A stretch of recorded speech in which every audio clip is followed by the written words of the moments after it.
इकडे खरंच किटाळ उठवण्यासारख्या ज्या गोष्टी घडलेल्या असतात त्यासारखं उत्तम गलिच्छ उदाहरण म्हणजे पत्राचाळ.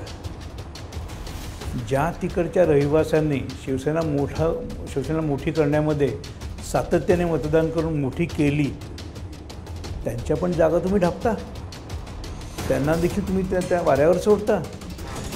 हे असले कसले हे पुढारी? मी तर म्हणेन की हे मेल्यानंतर त्यांच्या पिंडाला कावळा पण शिवणार नाही. आणि कावळा शिवायला लागला तर कावळ्याला दगड मारून मी त्या कावळ्याला मी उडवून लावलं. आणि ह्या माणसांची लायकी तसलीच आहे.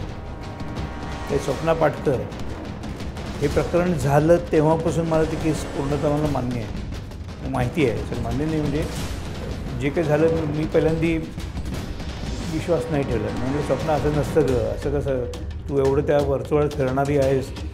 काका अहो तुम्हाला काय सांगू. मग तिने काही रेकॉर्डिंग्स माझ्याकडे पाठवली.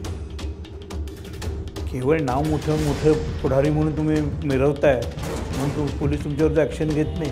आज तुम्ही निर्लज्जपणे गलिच्छशिवाय एखाद्या स्त्रीला देता तुम्ही का? आम्ही भ्रष्टाचारात बुडलेलो आहोत, त्या पैशाने आम्ही कोणालाही विकत घेऊ शकतो आणि आमची प्रतिमा जी डागाळलेली आहे, घाण झालेली आहे ती आम्ही उजळून घेऊ शकतो.